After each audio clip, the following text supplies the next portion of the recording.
Magandang umaga po. Narito na po magiging lagay ng panahon ngayong araw ng Linggo, October 20, 2024. At latest update sa paparating na bagong bagyo.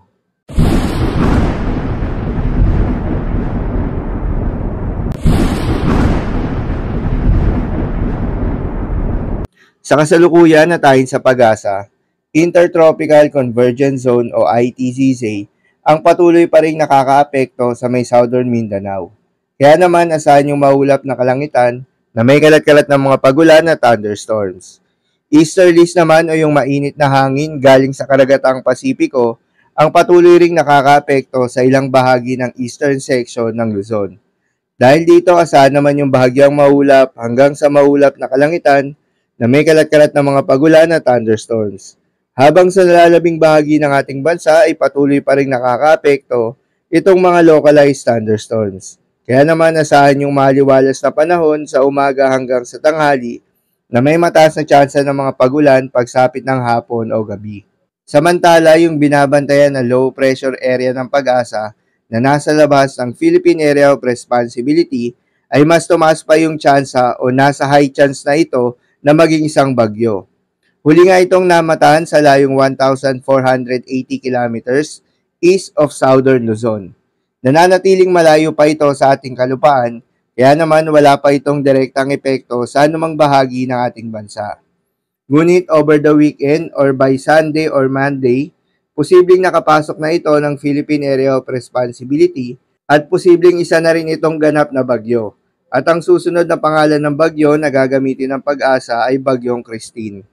Para naman sa ating long-range forecast at pinapakita ng forecast model na ating ginagamit, consistent pa rin ang pinapakita nito na may sama ng panahon na posibleng mabuo sa may silangang parte ng ating bansa na posibleng maging bagyo sa susunod na linggo. Mataas pa rin yung tsansa na ito ay magkaroon ng landfall scenario sa bahagi ng Luzon. Ayon din yan sa pag-asa. Kaya naman pinaghahanda na ang ating mga kababayan, hindi lang sa Luzon, maging sa Visayas at Mindanao. Malayo pa naman po ito at marami pang posibleng mga pagbabago. Kaya naman patuloy lamang magantabay sa mga update na ating ilalabas at ng pag-asa. Para naman sa magiging lagay ng panahon ngayong araw ng linggo, dahil nga sa epekto nitong Intertropical Convergence Zone, asahan ngayong araw sa Zamboanga Peninsula, Sorsogon, Barm, Davao Occidental at Palawan ang maulap na kalangitan na may kalat-kalat na mga pagulan at thunderstorms. Posible ang mga pagbaha o pagguho ng lupa dahil sa katamtaman hanggang sa kung minsan ay malakas na pagulan. Habang sa Cagayan Valley at Aurora, asahan naman yung bahagyang maulap hanggang sa maulap na kalangitan na may kalat-kalat na mga pagulan o thunderstorms. Dulot naman yan ng easterlies. Posible rin na mga pagbaha o pagguho ng lupa during severe thunderstorms.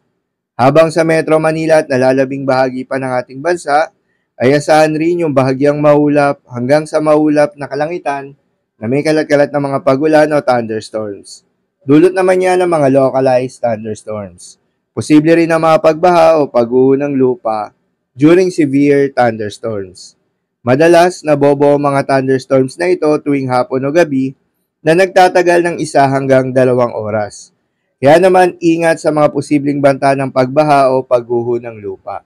Para naman sa lagay ng mga dagat baybayin, ayon sa pag-asa ay walang nakataas na gale warning sa anumang seaboards ng ating bansa. Kaya naman malayang makakapamalaot yung mga kababayan nating mangingisda at yung may mga maliliit na sasakyang pandagat dahil inaasahan yung banayad hanggang sa katamtaman ng mga pag-alon. Ngunit iba yung pag-iingat pa rin, lalo na kung meron tayong offshore thunderstorms activity.